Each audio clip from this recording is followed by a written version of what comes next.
warahmatullahi wabarakatuh. Baiklah, saya Sandra Agustia dengan NIM 1930 dari kelompok 10, yaitu menjelaskan tentang pendidikan rohani dalam Al-Quran.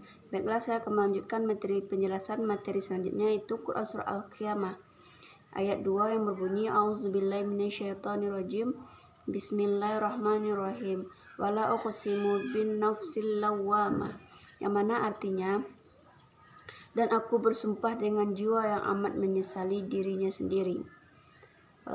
Dalam muhasabah, Allah menjelaskan tentang hari kiamat serta peristiwa, dan Allah juga mengisyaratkan bahwa persoalan telah menjadi demikian jelas sehingga tidak diperlukan lagi argumentasi yang baru. Selanjutnya penafsiran, Allah bersumpah di hari kiamat dan huru haranya yang sangat besar, juga dengan jiwa yang menginginkan ketinggian derajat, menyesali perbuatan buruk yang dilakukan, serta sedikitnya mengerjakan perbuatan benar hari itu. Allah berhak bersumpah dengan apa yang dikehendakinya. Yang selanjutnya analisis pendidikan. Ayat ini menjelaskan tentang pendidikan rohani, jiwa yang menyesali dirinya sendiri. Kepribadian lawama merupakan kepribadian didominasi dengan komponen akal. Akal mengikuti prinsip rasionalitas yang membawa pada kesadaran apabila sistem kendali akal ini tidak memiliki pedoman dalam aktualisasinya, maka akan lupa atas eksistensinya sehingga khalifah dan hamba Allah yang berujung pada lupa diri. Jadi disimpulkan, kepribadian lawamah ini memiliki sifat yang tidak stabil. Kadang muncul kepribadian lawamah malumah atau kepribadian yang bodoh dan zalim, dan kadang muncul lawamah gair yang mana kepribadian mencela atau perbuatan buruknya dan berusaha untuk memperbaikinya.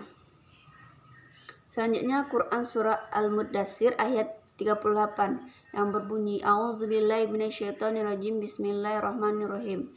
Kullu nafsim bima kasabat robitah, mana artinya tiap-tiap diri bertanggung jawab atas apa yang diperbuatnya.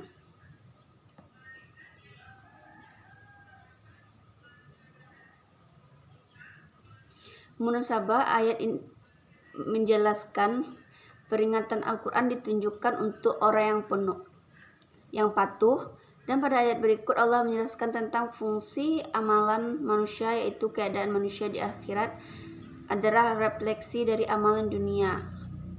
Selanjutnya penafsiran ayat di atas adalah pernyataan pada manusia dan seluruh kaitannya dengan kesabaran, kebebasan memilih, seakan-akan Allah menyatakan apakah kamu akan memilih jalan yang kanan atau kiri.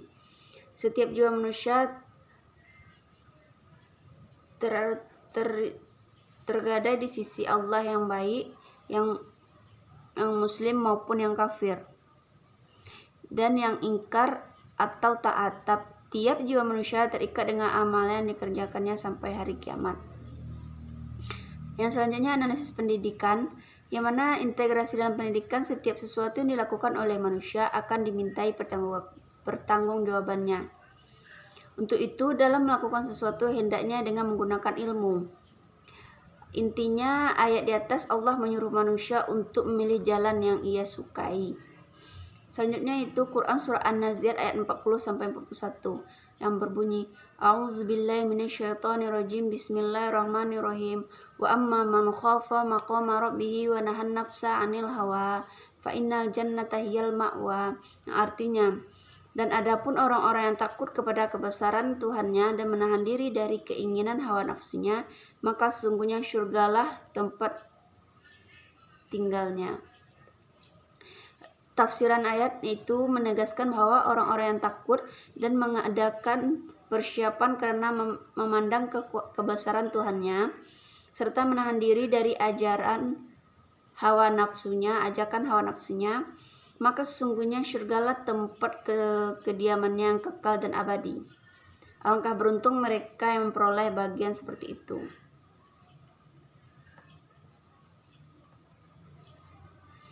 Analisis pendidikan.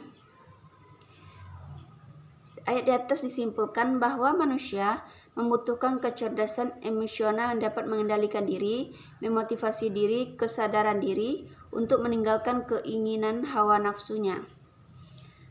Kecerdasan emosional menuntut diri untuk belajar mengakui dan menghargai perasaan diri sendiri dan orang lain.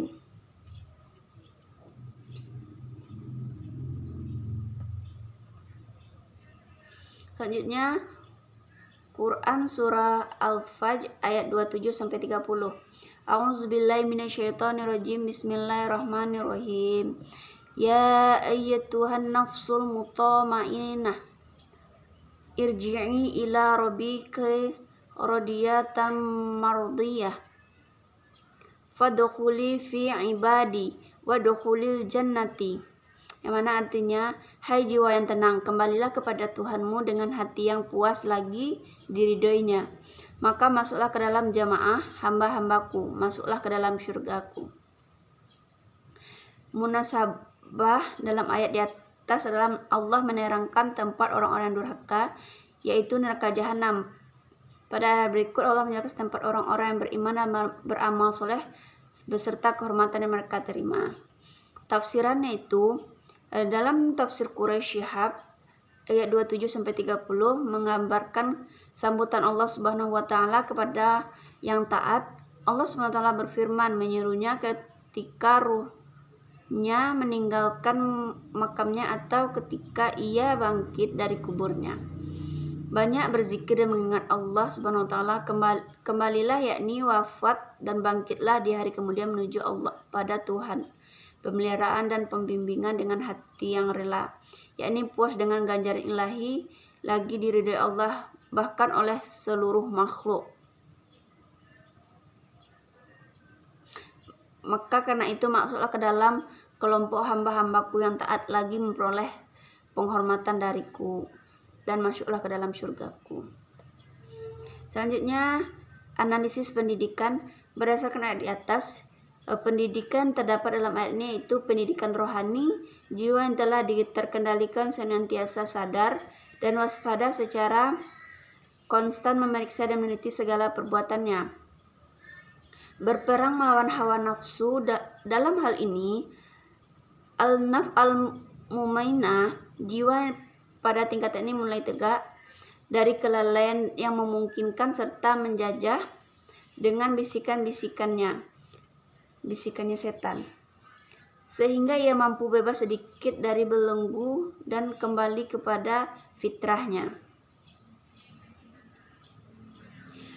Allah berfirman tentang nafs al-lawwamah dalam Quran Surah Al-Fajr ini, yaitu hai jiwa yang tenang, kembalilah kepada Tuhanmu dengan hati yang puas dan lagi diridhoinya, maka masuklah ke dalam jamaah hamba-hambaku, masuklah ke dalam syurgaku. Di Ibnu Katsir dalam tafsirnya menjelaskan mengenai ayat di atas bahwa jiwa yang tenang ialah jiwa yang datang kepada Allah dengan hati yang puas, ridho, dan Allah pun ridho dengan dia, serta sebagai balasan ia dimasukkan dalam syurga bersama orang-orang yang taat. Selanjutnya Quran Surah Asy-Syam ayat 7-10. A'udzubillahi minasyaitonirrajim. Bismillahirrahmanirrahim. Wa nafsi wa ma sawwaha fa'alhamaha fujuraha wa taqwaha qad aflaha man zakkaha wa qad khaba man dassaha. Yang mana artinya dengan jiwa serta penyempurnaan ciptaannya, maka Allah mengilhamkan kepada jiwa itu jalan kefasikan dan ketakwaannya. Sesungguhnya beruntunglah orang yang mensucikan jiwa itu, dan sesungguhnya merugilah orang yang mengotorinya. Munasabah dalam ayat ini ialah menjelaskan bahwasanya Allah menciptakan diri manusia yang telah ia ciptakan dengan kondisi fisik dan fisikis yang sempurna. Allah memasukkan ke dalam diri manusia potensi yang jahat dan baik.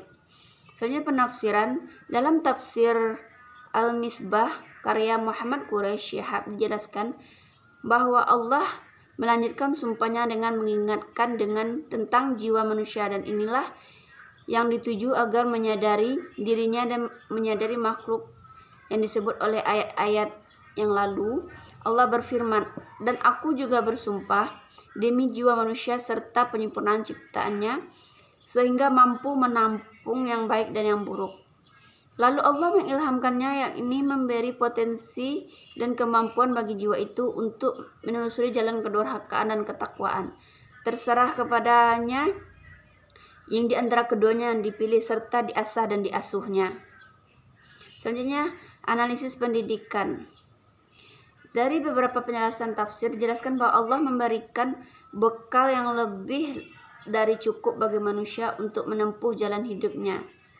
Entah itu jalan kebaikan atau justru jalan keburukan yang ia tempuh. Sekian penjelasan dari saya akhiri. Assalamualaikum warahmatullahi wabarakatuh.